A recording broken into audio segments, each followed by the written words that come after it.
Welcome to TrulyFit, the online fitness marketplace connecting pros and clients through unique fitness business software. Marc, thanks so much for joining the TrulyFit Podcast. Why don't you give the listeners and my audience a brief background on you, your credentials, your intellectual pursuits, your fitness, your nutrition, all the things you do in our space.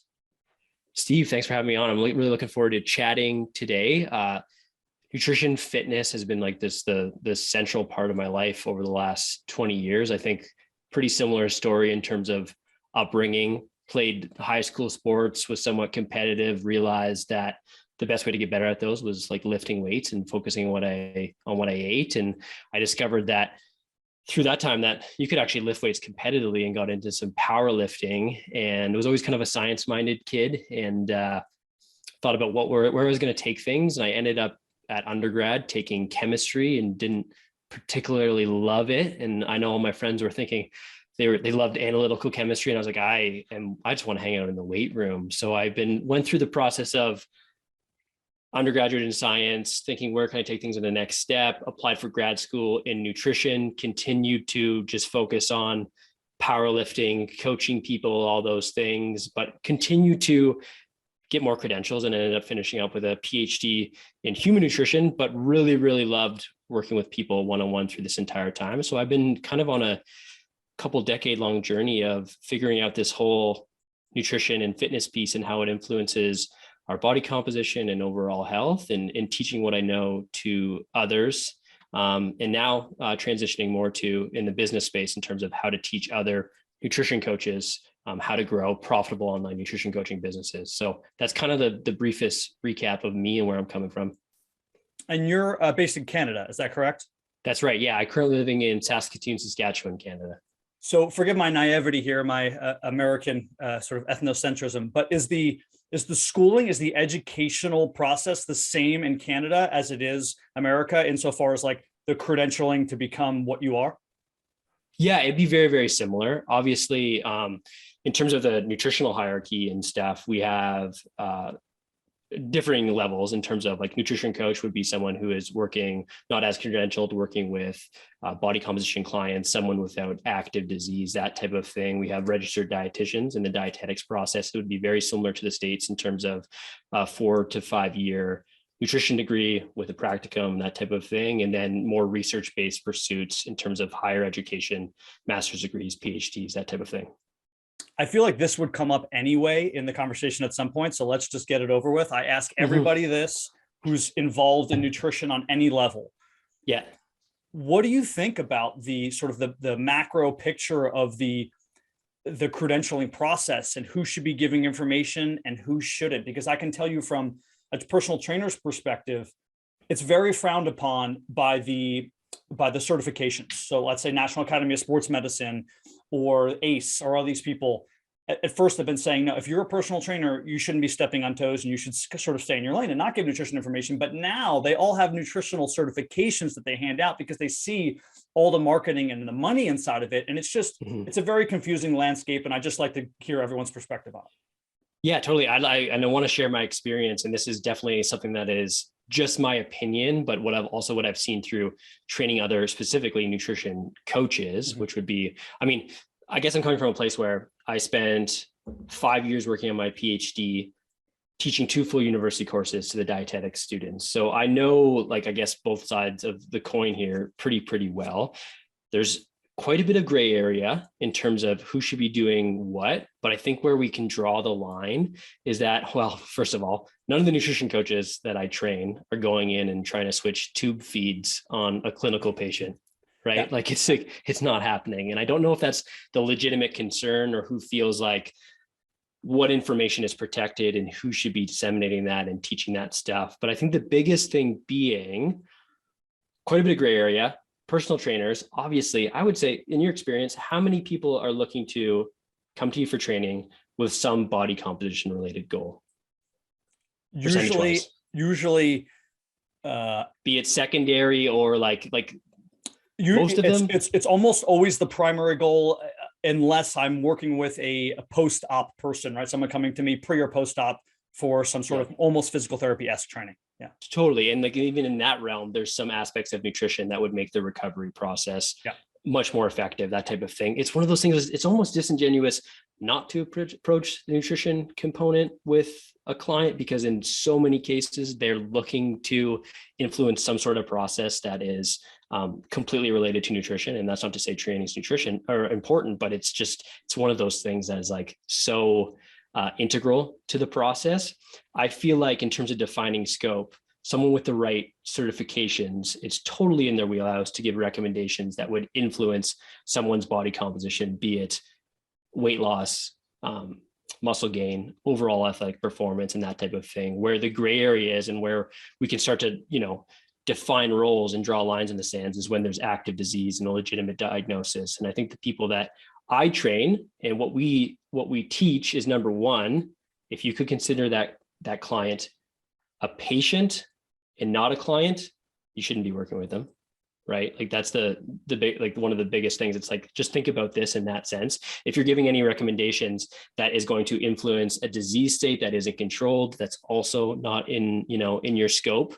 But for the majority of the time, it's like some of this like guard keeping around nutritional information is not helping the process at all. Like how many weight loss centers with very, very sketchy practices are still currently operating with people that are far less credentialed than the ones that we're trying to gatekeep in the middle, if that makes sense. So I think the landscape is very much a mess. And to be completely honest, I'm doing my best to change that, because I think what we do to highlight the true nutritional professionals is raise them up and not try to guard keep the rest of the information. If that makes any sense.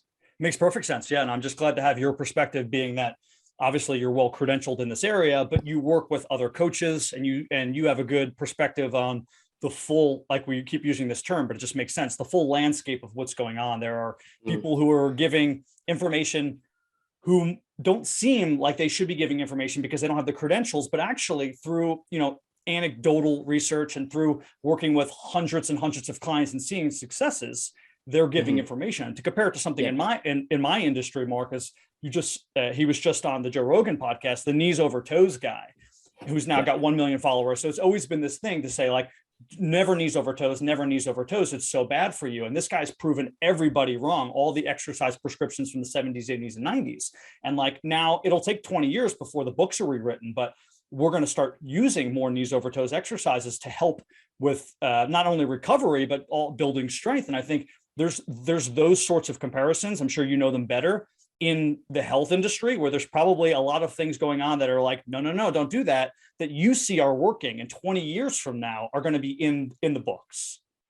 Totally. No, I couldn't agree more. And even just, especially in the nutrition field and landscape, like so many other industries have paraprofessionals that like are successful at certain specific things. And I think from a nutritionalist perspective, there's just such a need for that technical type role in working with people on the individual level. Like we see it in pharmacy, for example, like pharmacists, clinical pharmacists, pharmacy technicians, right? Sure. Like there's like, I think if anything, there's just been a huge gap in some of those paraprofessional roles with the right education and the right approach would be the other thing. And then we'll probably talk about that today in terms of why nutrition coaching has exploded, is because it's like the right model, the right approach, and focusing on things that people truly need and will pay for. So it's one of those things where it's like, it's just the perfect storm, and that's why it's taken off. But I think there's just a great opportunity to help people and improve the overall health of our community and nations and that type of thing through this type of approach. And it's one of those things where clearly like something needs to change, like something it needs to be different, because the current setup and who is safeguarding the information and all that stuff just isn't really working. Yeah, I couldn't agree more. I don't know what the answer is, but I think continued discussion like this, back and forth with people who have interesting ideas like yourself, is the only way to go about it. And I didn't even really think of that, having like, the more of the paraprofessional. And I think where that works, it seems to, is when you have these people training under everyone else or working in concert with them. And you could explain to me either now or further on in the podcast, but I don't know if that's how it works right now in the nutrition industry. I think you have a program that's similar to that, but as far as there being like, let's say in America, we have registered dietitians or CNS certified nutritional specialists. They both are highly credentialed and go through, after studying, they're either in the hospitals or they're working under other nutritionists, right, in practices and seeing what's going on. And then you have people who just have like a nutrition certification. Like, I'm a weight loss specialist. It took me 2 hours to become a weight loss specialist, right? I just clicked a bunch of buttons and paid $100. So, and I'm not working in concert with a registered dietitian, right? So like that, and I think that's really the issue, is that there needs to be a program level thing where the certifications for nutrition are not being given out by the fitness people. They're actually being given out underneath RDs and CNSs. That's exactly, I couldn't agree more. And we're not there yet. And I'm not sure we'll get there just because of some of the, I don't know, I would say they're not they're not political arguments, but it's like one of those things where it's just like, I'm not sure that they're willing to go to that space because they see themselves as the experts, and they should be doing those roles. But I think the best way to change this is in influencing it from the bottom up, and approach like that would be much more effective and also impactful from the expert stance, the expert point of view, right? Where they can now create different revenue streams and influence things the way they see fit, and kind of go from there. But I think the other argument is like, what does the consumer want, and what do they value, and what do they need help with? And I think educators tend to get that wrong time and time again, right? Yeah. And that's where you have decades of experience in marketing in terms of giving people the idea of where they're going, what they want to accomplish. And I think educators at times focus too much on how to do things and what is quote unquote right, and overlook a lot of the things that would attract people to making meaningful change in their lives. So that's a whole other thing that, is tough, right? So yeah, man, it's an interesting conversation. And I know this is one of those things where I don't think we planned talking about this, but it's such a valid thing to talk about and like necessary. Yeah. And, the problem with that educators have, my wife, I think we talked on the front end before we were recording, is a pediatrician. She's been following this regiment her whole life, where it's like, okay, well, first you go to college, you get these grades, and then you apply to med school, then you go to med school and they tell you what to do all throughout med school. And then you go to residency, they tell you what to do at a residency. And then like, before you know it, you're close to 30 years old and you've never made like a conscious decision on your own. You've just been passing tests on the path. Yeah. So because you're on the path, you're not really thinking outside the box. You're not thinking how it's going to be used, maybe like in the interpersonal client dynamics, right? What I call like client relations. And you're just thinking about how to give proper information, but not how it works and how they want to receive information. Completely. And I think, obviously, like a specialty doctor like that is in a different situation, but we see it all the time. You see it in social media in referring to GPs and that type of stuff where, they're not prescribing the right things, they're not focusing on the right things. And it's just like not what, it's just, that's not what they've been trained to do, right? It's diagnosis and fixing the immediate problem and that type of thing. So I think the biggest thing being there's room for all of us. And I think we really do need to innovate and think about how we're going to use this information to apply it to the people that truly need our help, versus always being right or always doing the same, doing the same thing over and over. So I'm completely spitballing here. I'm just, my brain's churning as we're talking. So let's go ahead and say there's some sort of community. It's a Dr. Marc community, and there's a tiered structure. There's maybe 6 high-level registered dietitians, people like you, whatever, PhDs. And then there's 12 underneath that have a little bit less certifications. And there's 24 under that have a little bit less, right? As you go up the ladder, there's less of them. People apply to be into some sort of nutrition program. And then based upon the intricacy of whatever they may have going on, they get bumped up the ladder or down the ladder. So if it's Steve, completely healthy, 35 years old, and I say, hey, I'm just looking to maybe I'm having a problem keeping weight on. I want to up my calories in a healthy way. You bump me down to the lowest level rung. If it's the 76-year-old with COPD and type 2 diabetes and a history of cancer, then she gets bumped all the way up to Marc. I mean, is this what we're looking for moving forward in the future?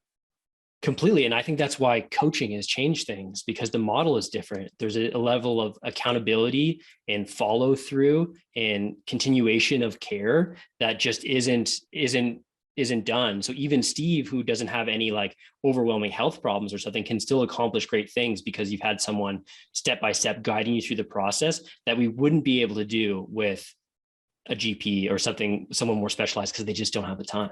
Yeah, they really don't have the time, and it's not their fault. I will say that. My wife has 15 minutes with each patient. Somebody walks in and says, hey, I think I'm depressed. My teacher tells me I have ADHD and I sprained my ankle. And oh, by the way, maybe I just started having sex.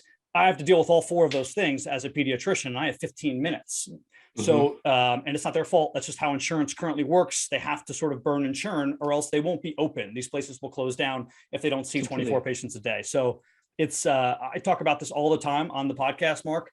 And basically the way forward for the future is to not have these scalable models, and somehow to reduce down, at least in my opinion, the amount of people you're working with, and just do a better job. So like, and I tell personal trainers this too, you can make an entire career with 8 connections. You can have 8 people who want to work out with you 1, 2, or 3 times a week, and you do a really good job, and you could make enough money for a career. You don't need to have scalability all the time. You just need to be able to do a good job with a small amount of people, so that they're always coming back to you.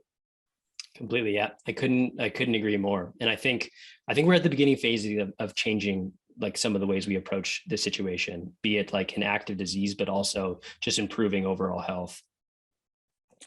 So we went over some of those things and that we were going to talk about later on, and let's go backwards. Explain to me the Dr. Marc method. How did you set up your program? How did it come about? How long have you been in existence?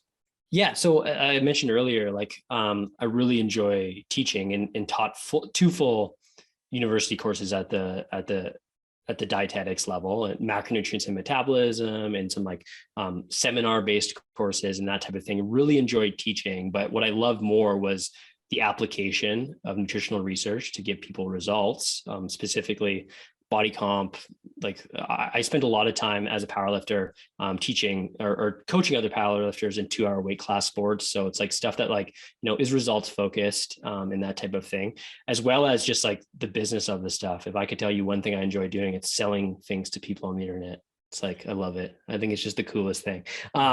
So being able to reach other people in truly scalable models and stuff. And I had been coaching online since 2011. It was funny, like the pandemic's not funny, but it was funny in the last 2 years where we started seeing people throw their hands up in the air being like, I got to go online. What does this look like? Yada, yada. I was like, I've been talking to people on the internet like this for the last 7 years, because I truly thought it was the best way to approach things in terms of delivering a service to my clients and it being effective and just economical. So I was like, oh man, I've been doing this already. So 3 years ago, I had an idea of like, well, what if I took this and everything I know in terms of applying the science of nutrition, and we'll talk in terms of the nitty gritty around how we do that, but into a certification course so that I could take other people like personal trainers that interact day in, day out with clients that want to lose weight or get stronger, things that are influenced by nutrition, but they have limited contact points in terms of, I see you 3 times a week. I can't control the other 23 hours. I pretty much throw my hands up in the air. I can give you a few tips and strategies in between sets when you're heavy breathing, but it's really not the right place. It's like, did you eat your protein? Say, no, I did. I can't do it. It's like, that's not the right place for this. So that type of thing, and passionate individuals that, need the credentials to be able to set up a true evidence-based coaching practice and take some people under their wing and influence lives. So in terms of me creating more impact, teaching others, it was just a logical next step. And we've been able to do that with a combination of science-based stuff. This is really the university course I always wanted to teach. I would say it'd be like taking a college level metabolism class, but really, really applied.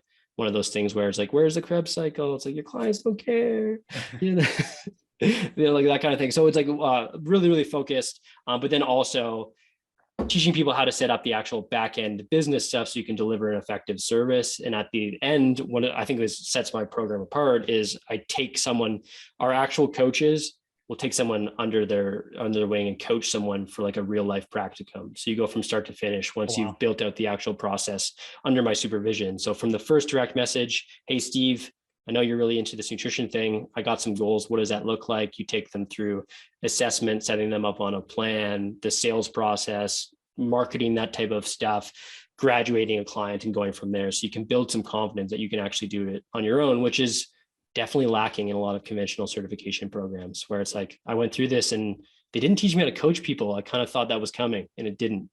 Yeah, the practical application of the certifications, even the higher level personal trainer certifications, is just not there. If the Interactive Fitness Trainers of America, I'm going to have Greg Sims on soon, who is a co-owner of that. I took that certification, personal trainer certification, many years ago, 10, 12 years ago, and they had a practical program, which I thought was amazing. You went in and they went through the book with you. They sent you the book in advance and you would do everything, but then they would bring you into the weight room and they would have everyone like there around you, but they would say like, okay, set a client up on this machine. Like, what are all the things you would do? Like, walk me through how you would spot them using dumbbells. Now walk me through how you would spot them using dumbbells if they have an injury in X, Y, and Z area. And then they would take you individually into a room and you would go over certain things. Let's give me a stretch for whatever, the psoas, and so on and so forth. And they would walk you through these things. And I think I get that that's difficult to do from a financial standpoint, probably, right? It's going to cost more in some respects, especially if you have to be on site. I guess yours doesn't have to be through the nutrition aspect, but it's important because not only are you releasing these people into the wild, so to speak, having it's exactly what I say. Yeah, it is releasing them into the wild. It's like giving them a place that they'll actually, well, you've got to build some momentum and confidence that you'll actually be able to do that. And if you give them that practical approach and they've practiced it and got those reps in, like, they're going to be in a much better place. And yeah, maybe it won't be as economical, but the chances of succeeding is just so much more likely. Yeah, I couldn't agree more. And then also, maybe somebody finds out this isn't for them quicker and they get out of this and they're like, I thought this was for me, but I really don't want to interact with clients like this, because there are more, at least in the fitness side, I can't speak completely to the nutrition side, but there are so many jobs, Mark, now that you can do in health and fitness. It's not just be a personal trainer. So I talk about in my book, there's two sorts of training styles. There's more than that, but I just divide into two. You have direct, you have people who are like chemistry minded, maybe like you, who are really good with the books, and they can look at a body, Mark, and be like, okay, I see knee valgus here. I see this going on here. Your pecs are tight here, whatever. They can fix someone, but they're not dynamic. They can't light up a room. They can't teach a TRX class of 12 people with good music and get things going, right? So they have to go towards that way more. Maybe they decide to go into research as opposed to group personal training, whatever it is. But knowing yourself and having these experiences is going to direct you to the right niche to make you successful. Completely. And what a better way to like find that out sooner and save yourself a lot of headaches and time than throwing yourself in the fire and going through those learning experiences. Yeah. Exactly. Yeah. Maybe someone really likes just like the sales process, right? Like there's so much front end stuff and there's stuff on the back end. And you're right. There's people that are going to be much more analytical and think about things in different ways. So just going through those experiences. And I think in terms of the market, like presenting different opportunities allows people to do that. Yeah, I tell the young personal trainers who I help mentor, shadow, nobody's going to say no to you, especially in our industries, Mark, where people are like, they want to teach you their ways. Like, you want to teach people how you do things, right? So do I. So if anyone asks me like, hey, can I shadow one of your sessions? Like, even remotely, can I just see what you do? Sure, of course. Like, this is what we want to do. We want to help young people. So by shadowing all of these different professionals, you get to see what works, what doesn't, how maybe you can steal some things from them. And maybe you find something that I do that you hate. And you're like, oh, I would never do that. I would never do what Steve does. And that's fine. But at least you've learned on the path. Totally. And some of the best learning experiences are actually seeing what you don't want to do. Right. And figuring out quickly that doesn't feel authentic to me. That's not the right approach, and kind of going from there.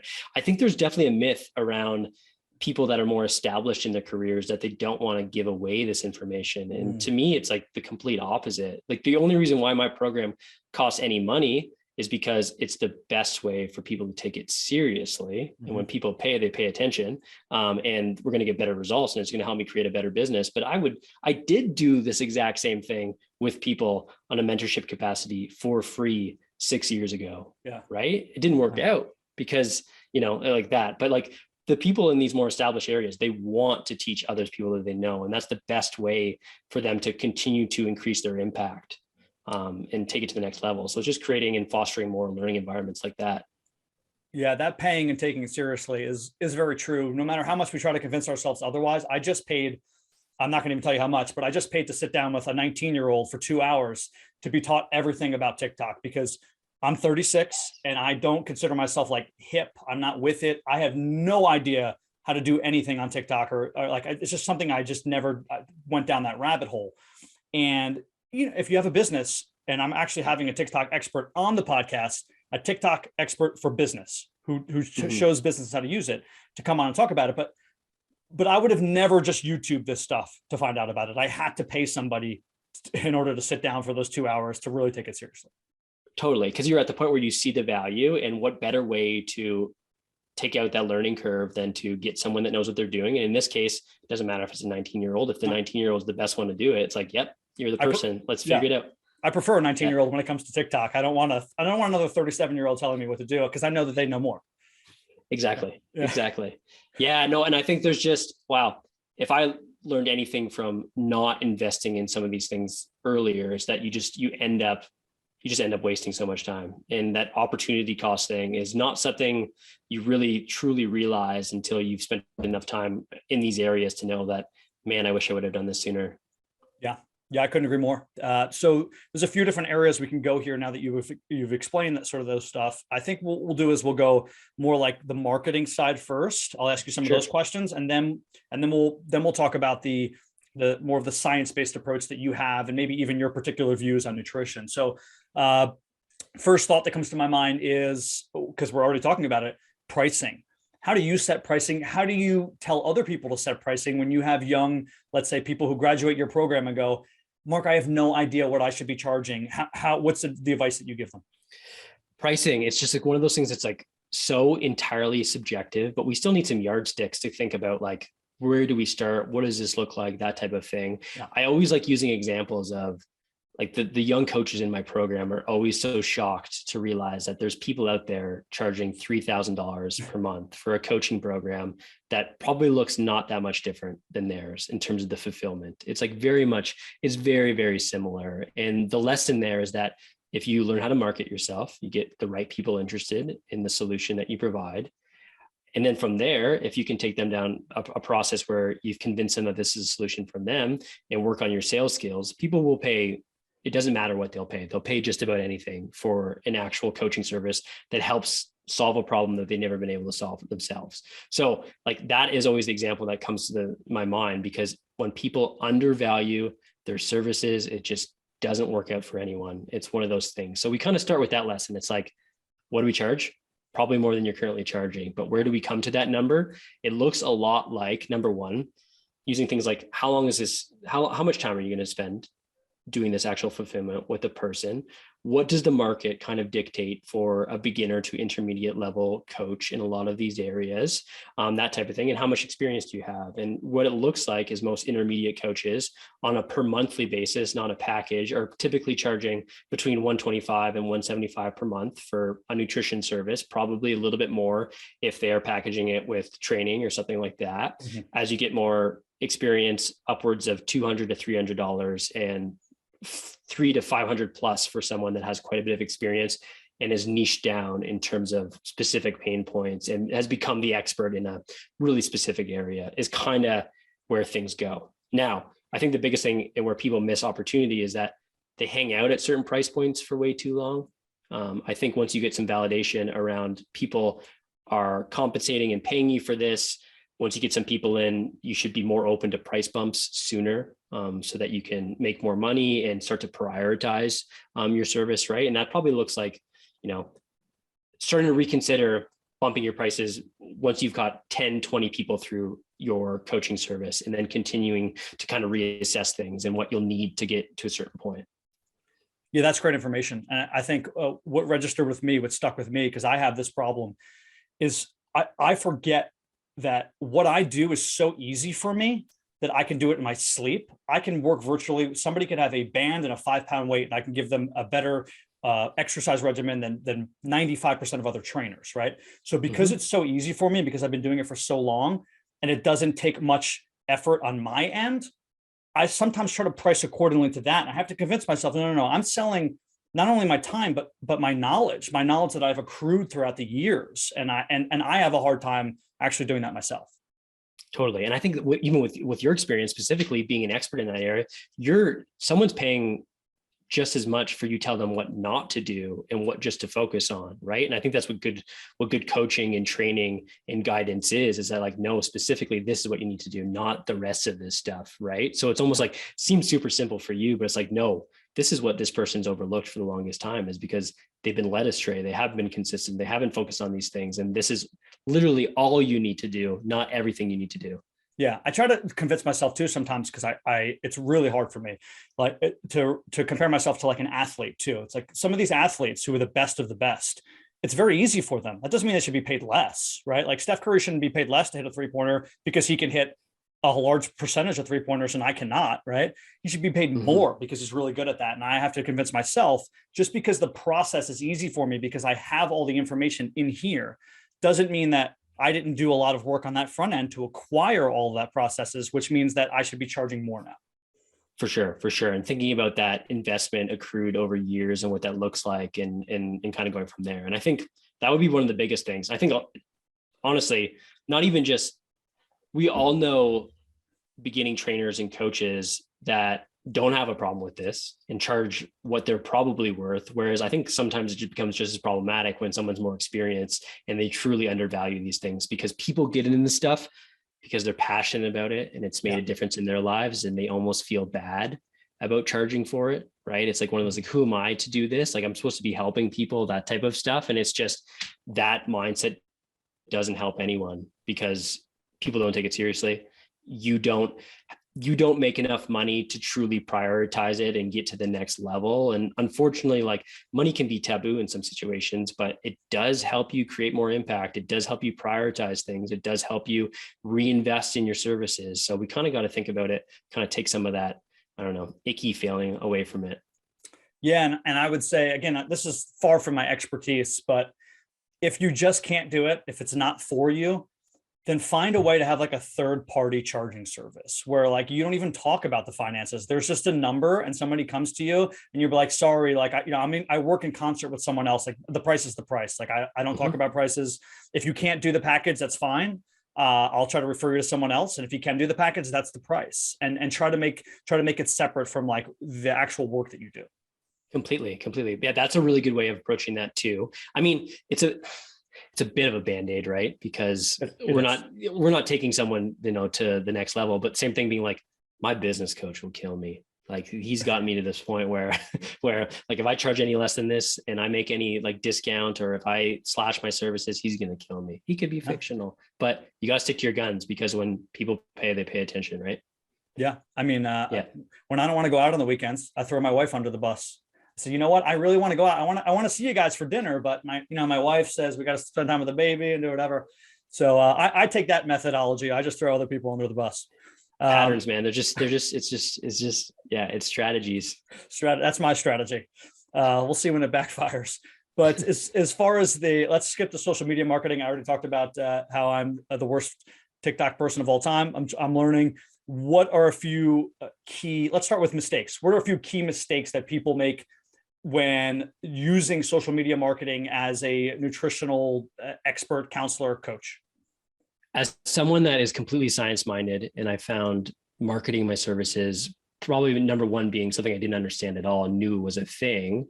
And number two, something that took forever to figure out. It's one of those things where your social media marketing in general is just inspiring people to take action in that next step. Your social media and creating content and talking about your services should really just inspire people to take the next step, not educating them on the ins and outs of the process. Like, there's probably room for you to talk about what you're actually going to do, but that should be a conversation, not just, shouting it out to the masses, because it's not like you're giving anything away when you do that.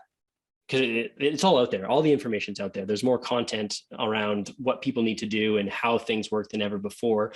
But at best, you give them an idea that they can do it themselves. And typically what happens, you just confuse them in terms of what their options are and taking the next step. So I think the biggest misconception is using social media just to attract the right people, get their interest, captivate them, and let them know what the next step is. for this coaching service or for the problem you're going to solve or whatever it is, and then going down that path. And I think that's probably like a bit more direct marketing, but I think that's one of the things that people lack. There's time to educate people, but social media it's not an educational platform. And I think that's where a lot of people that have been this for a while with established businesses, they're always like, provide more value, educate people, provide more value. And it's like, that's not going to work for someone that's just starting out. That's a really interesting take. I'm glad you said that, because I can see that. I can see that. And that's something I've always struggled with, because I can do the long form educational thing. I've had a successful course. I've had a successful book. I can do the podcast thing, but the tidbits of quick hits just to get people to bite are difficult for people who want to just educate and talk. And you have to convince yourself, look what's working too, right? Look at the trends. The trends are not people who are educating. The trends are people who are just doing something quick, saying something funny. You do a good job, actually, Marc, of involving humor inside of, let's say, current trends or current topics and conversations, just to get people to sort of bite. And then once you've, reeled the fish in, then you can go through the next steps of the process. Completely. And I think you're like a good example is like your book and your service and all those things. That's the opportunity to educate people, right? We don't need to do as much of that on the front end. And that's not to say that you shouldn't educate people and tell them what you know and that type of thing. But it's just, in most cases, we need a mix of what we're going to do to captivate people so they take the next step. So in reality, in most of the cases, people just need to make more offers.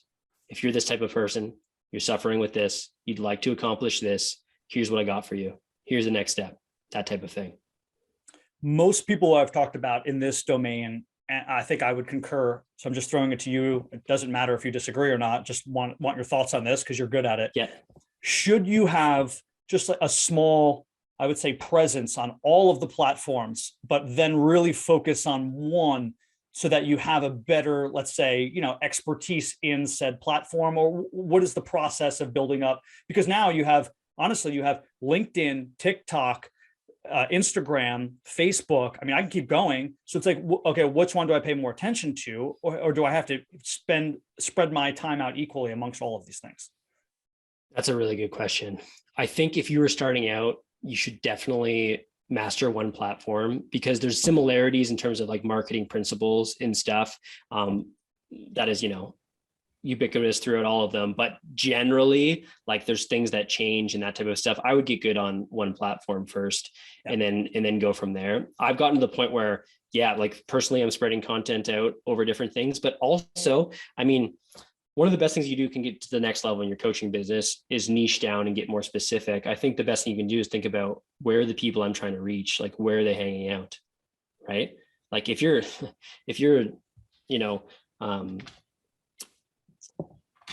like, I have a really good example. One of my coaches right now is helping specifically. She's a visual artist by trade, a graphic artist, classically trained, became a personal trainer, now moving into the online space, and focuses specifically on helping other visual artists. They have common problems, right? In terms of like, they're sitting all day, they have deadlines, they don't prioritize their health, they stay up all night, they have terrible eating habits, like all of these things. They have specific pain to them in terms of like, they get carpal tunnel, they learn to draw with the other hand. It's crazy. It's crazy. I would even add one more thing. Creative types are not the types who've been playing sports their entire lives. So they don't have that background like you and I would, of even like baseline knowledge of fitness.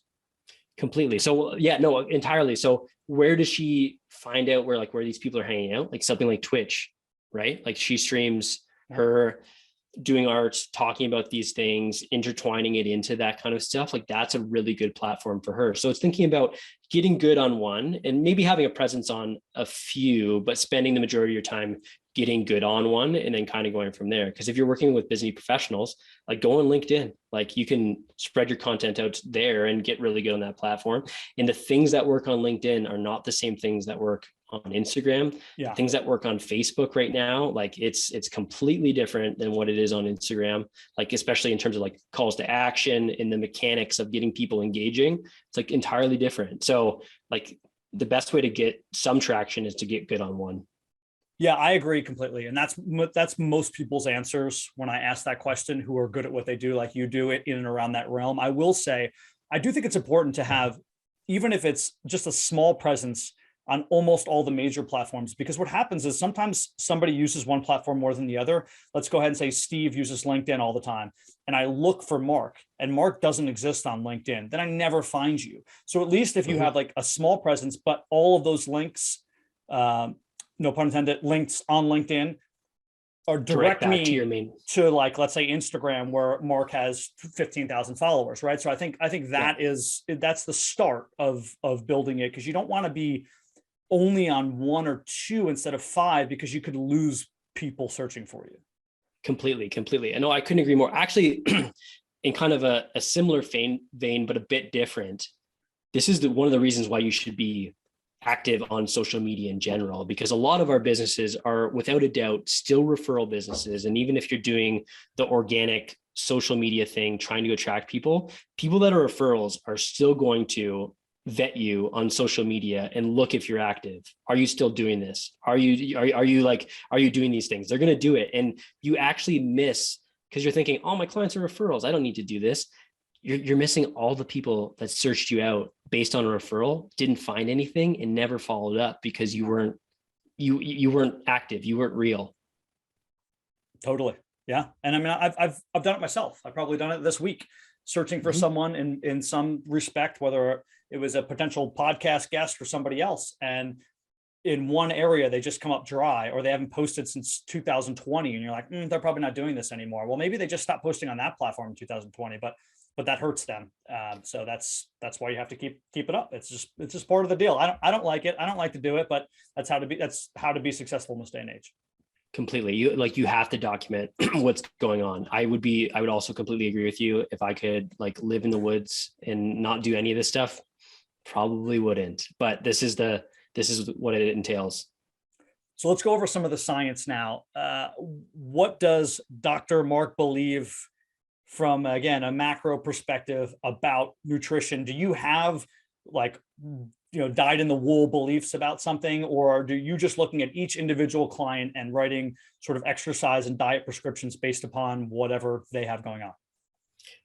I think it's really important. Like what I've realized through training a bunch of coaches is that although what the individual needs is going to be different from person to person, we got to approach this the same way, because that's the best way for us to become an expert, stick to our guns, learn how to approach these situations. So for me, and what we teach is like a basic assessment model around, let's get some objective information around what someone's eating. So something tracking based, like we got to have some objective information, because if we're not, we're just kind of more or less playing blind darts around what someone's doing.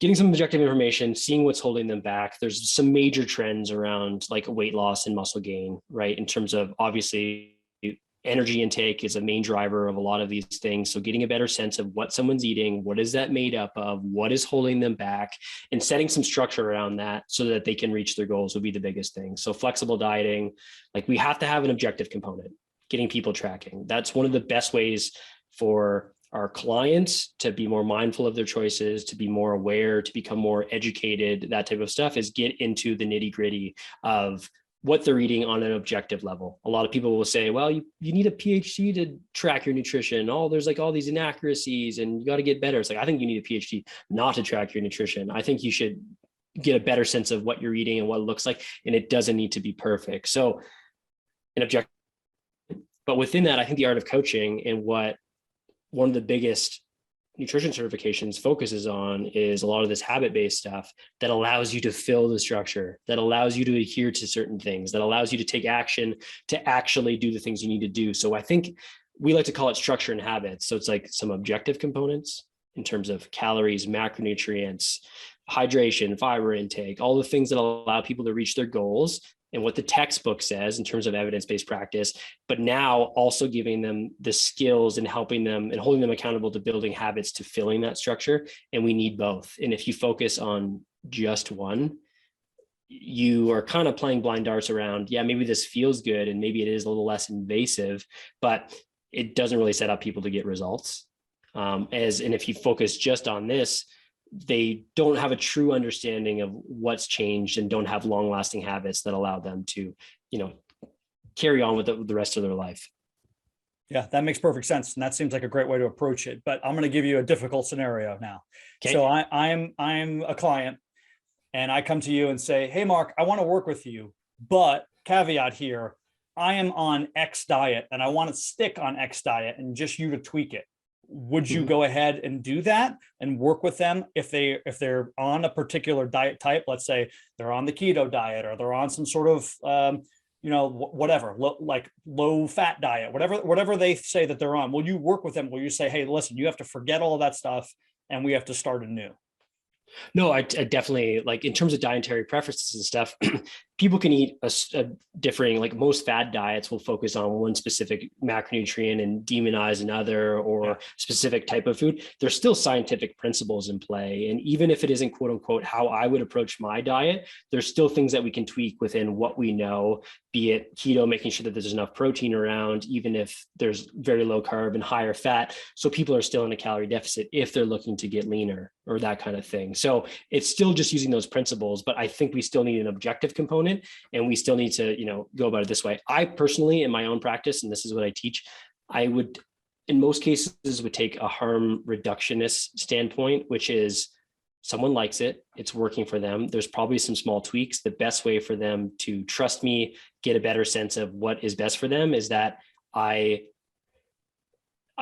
take them under my wing, get a better sense of applying some of the science to this stuff, get some results. And then through this process, they realize, hey, maybe I could eat a little more carbs. Maybe this wasn't the end all be all, that type of thing. It's the same thing with weight cutting. For the longest time, if you follow any powerlifting based stuff, everyone is screaming, don't cut weight for your first powerlifting meet. Don't do this, don't do that. It's like the person that is thinking about cutting weight for their first powerlifting meet is doing it with or without you. Newsflash, you saying, you got to be in this for 8 years and be competitive, and then maybe you can consider cutting weight. It's like they're doing it with or without you. I'd rather put some principles in place that'll make them the most, protect their performance and do well at the beginning and learn through this process. That's how people stick around. That's how people make the take the next step. So that's kind of my take on those things. Yeah. I mean, I think that's the way to go about it. I think finding out what people are good at and bad at and what they like and what they dislike, and then developing programs around that is the way forward, because you can't get around it, right? Where there's people who say, hey, I absolutely have to have something to eat at night. Like I'm starving at night. My wife eats at night. I have to have something to eat at night. Well, I mean, we don't have to tell them not to eat at night. We can just give them healthier options as opposed to what they're eating. If they're like, I need something that's sugar-based at night, I feel like I need a sweet. Well, again, this isn't my expertise, but it's like, okay, well, there's 100-calorie Yasso bars that are made from Greek yogurt, right? That's better than eating the pint of ice cream. And there's other alternatives that we can give you to change what you're doing. Completely. And I think one thing that's probably important to note here is that what we do in our approach and how we coach people can also be different in the way that how we describe our services and market them. I still think there's probably room for you to be a bit more specific around how you do things and what's going to work best and that type of stuff on the front end, and let people decide if it is for them. Because what's really interesting about the more specific you get, if I talk about only working with busy female professional accountants and talk about their pains and struggles, like there might be some boxes that we create that Steve fits in is like, I'm not a busy female working professional, but Mark, I still think you're the person to help me. Like, is this going to work for me? And it's like, absolutely. It doesn't mean that I can't work with you. It just means that if I was never specific in creating that dialogue and story in boxes at the beginning, you would have never thought about, is this for you? Right. And it's the same thing with some of our approaches. It's like, get specific, but then on the back end, work with the individual in terms of the best fit and what's going to set them up for success. Yeah. I talk about that in fitness all the time. It's actually something I talk about in my book, where you want to have a specialty also so you can charge more. So maybe you run a martial arts gym and you teach general martial arts throughout the day. You teach kids, you teach adults, you do whatever, but you're an absolute expert in whatever, Muay Thai. So for your Muay Thai classes, you upcharge and you only take 5 people instead of taking 10 or 15 people, right? And that's no different in fitness, right? Maybe you're the kettlebell guy that you coin yourself off as. So you're a general personal trainer throughout the day, but at night you do a specialty kettlebell class where you're charging just as much as personal training, but you have 4 people in that class. You're making 4 times the amount for that hour because you coined yourself off as that specialist. So you want to have the skill set to work in general settings, but you also have to have some sort of niche so you can upcharge. Completely. And I think people forget even some of the biggest players in this stuff got really specific first, right? Mm-hmm. Like it's one of those things where if you built your entire career off glutes, if someone comes to you right now and says, I'm not really sure my glutes need any work, you still work with them, but they know you because you're the person that has a solution for them. So something going on in the industry, Mark, now on your side, the nutrition side, that you see all the time, whether it's a trend in the marketing side, whether it's a trend in the actual scientific information being spread that you think is false and misguided, and you would just like to sort of clear up? Oh, that's a really good question. I think I was thinking about this earlier, and I think I had a bunch of ideas come to mind, but I think from the marketing side of things, and something that we touched upon, and I just want to reiterate it because I think it's really, really important, is that like this whole provide more value, teach everyone everything we know, and therefore they're going to come to us as the solution, just needs to stop. Like it's not the right approach for the majority of new coaches. They need to make more offers and put themselves out there. And it might feel a little salesy at first, but if you truly have a life-changing service, like you're not doing yourself any favors by not promoting it and talking about it. And like no one wants to go down as the best coach that no one's ever heard about. So I think the biggest thing being, let's get over this whole sales thing and get over this whole putting ourselves out there and being like salesy. Obviously there's more authentic ways to do it, but I think the biggest trend being provide more value and just teach everyone everything you know, is just not doing anyone any favors. Yeah, I'm with you. I wish it was. I wish that was the way. I'm better at that. But people take a long time to cling to the long form.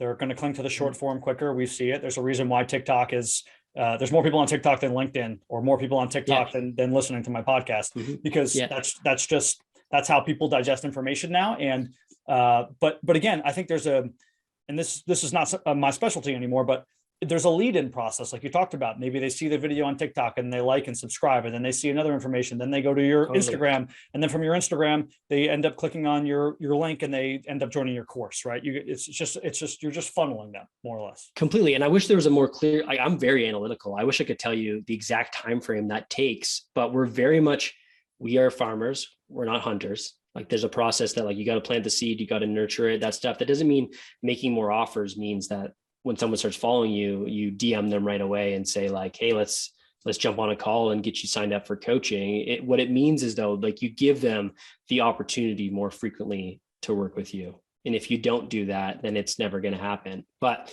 there's a process that takes that, like people are going to need to see you multiple times and consider it. But if you don't give them the opportunity to take the next step, it's not going to happen.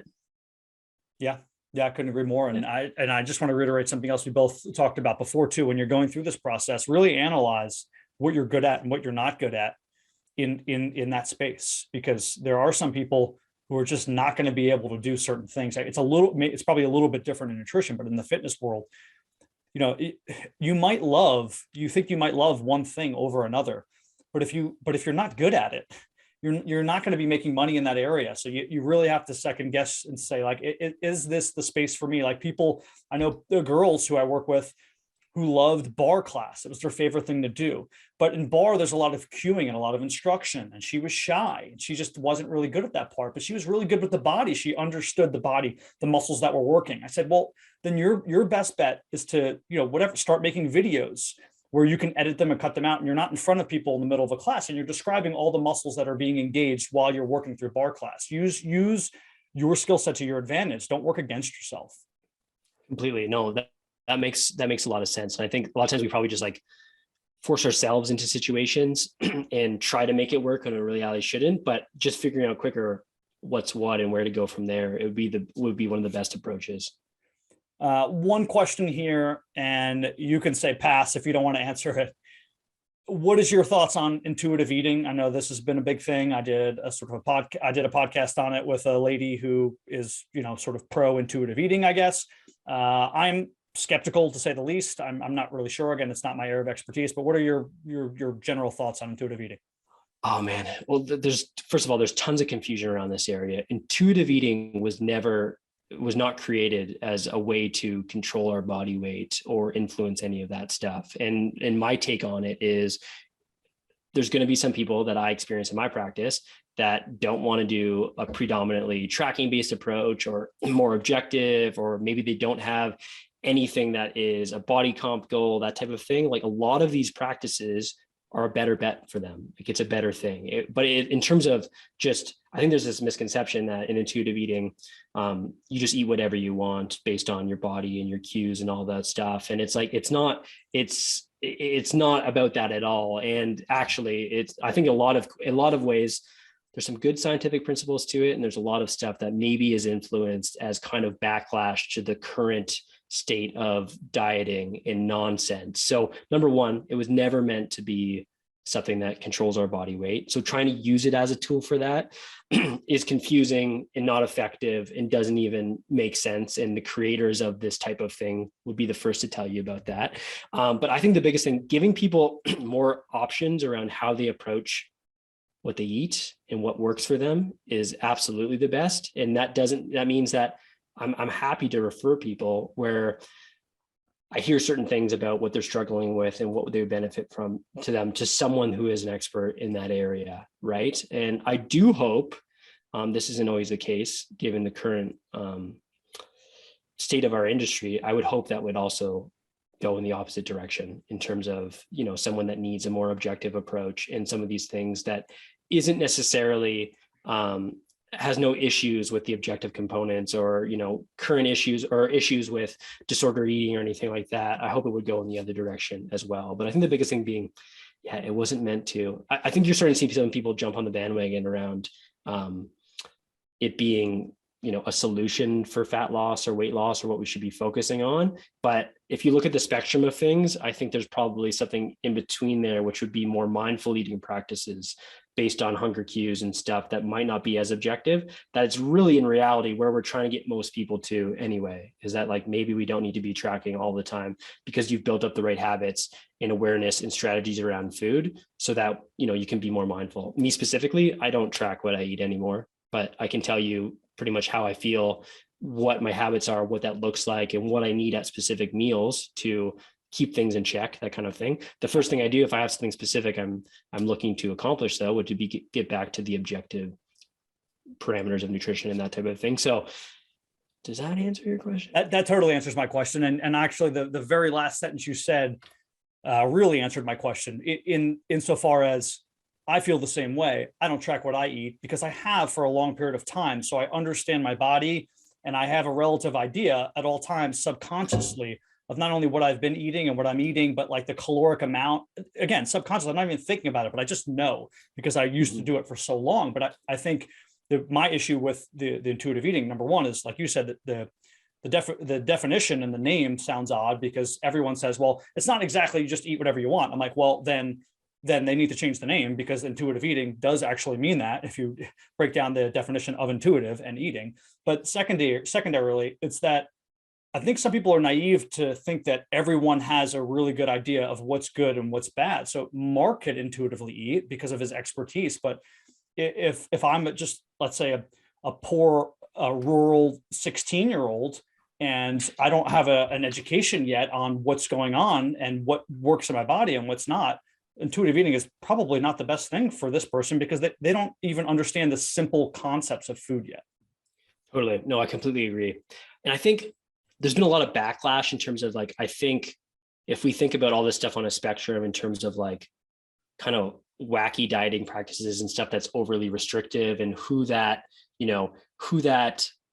attracts in terms of really strong ideology around like personal responsibility and stuff, we almost have the exact opposite on the other end of the spectrum.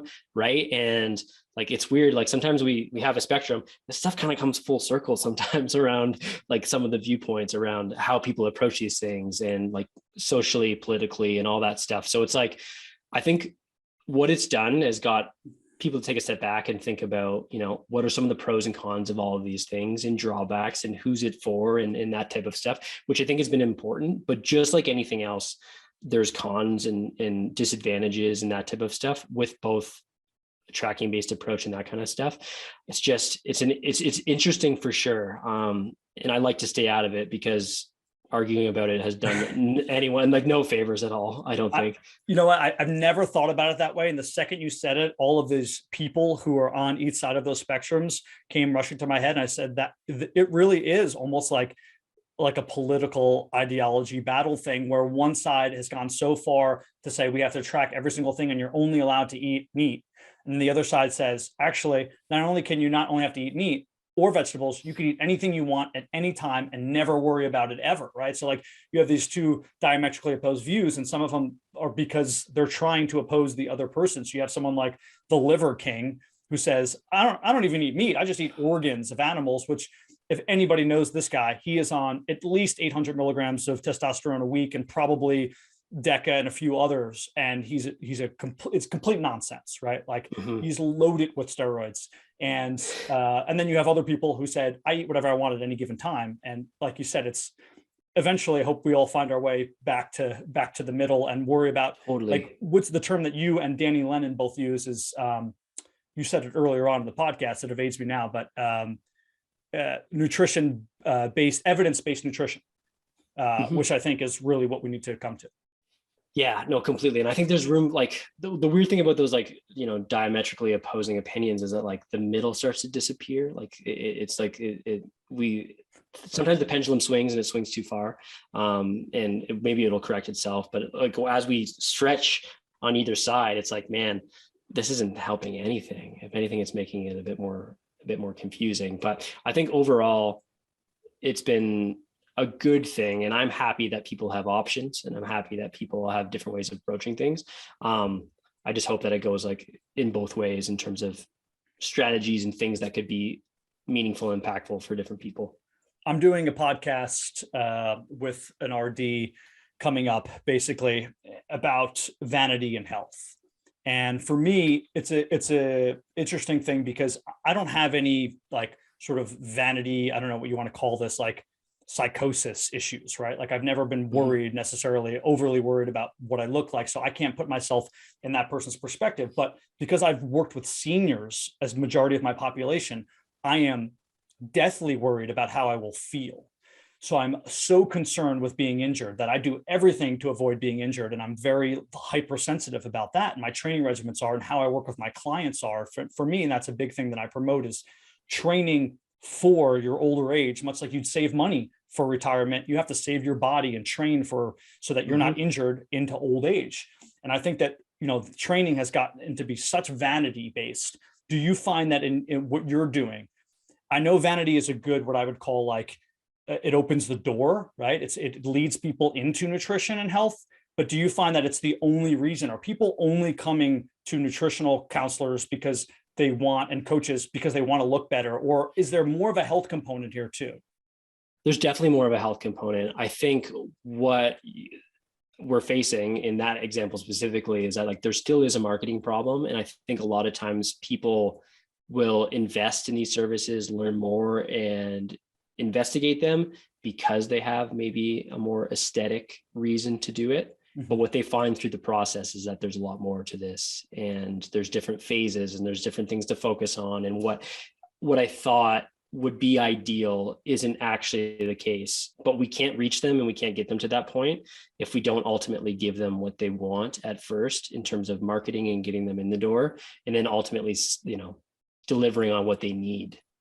So if that makes any sense, but I think it does open the door, like for sure, vanity stuff. And I think to be naive and think that, I think the tide is changing a little bit in terms of people are looking at this stuff in terms of overall health and how they feel, and it not just being aesthetic and vanity related, but there's always going to be some overlap. And I think we'd be, you know, naive to think that that isn't the case, because there is definitely something in the middle where it's like, you might feel a little bit better if some certain things are taken care of or moving in the right direction, but it can't just be based on that, because when it is just based on that, we've seen the backlash. And I think if anything, it's made things worse, right? Yeah. If that's your number one goal and you're willing to do anything you can to look a certain way, well, then your number two goal could be pushed down, which would be health, right? So I'm willing to take X and Y, Z supplement, although I know things are going wrong in my body by taking this, or I'm willing to eat certain things or lose sleep over doing X, Y, and Z, whatever the things I am doing, because I know it's going to help my vanity. if that's the number one goal over health, and they're not side by side working in concert, like you talked about, right? Like, okay, what gets me through the door is I know that I can look better, but once I find out that the health components are great, all my decisions need to be based off of, is this also making me healthier and looking better? Because if it's only doing looking better, then I have to say, no, I can't do that. Mm-hmm. I think, and the best way to have that conversation and make those decisions is under the guidance of someone that can be objective about it, right? And that's why coaching is so important. Yeah. It's like people will have paralysis if they have to make that decision themselves, right? But when they have someone to guide that process and take them through it, it just makes it so much easier. And then they ultimately get to a place where they have the best of both worlds, or what matters to them could look a little bit differently. Where is the best place to find everything, Dr. Marc? And actually, why don't you give me two avenues here?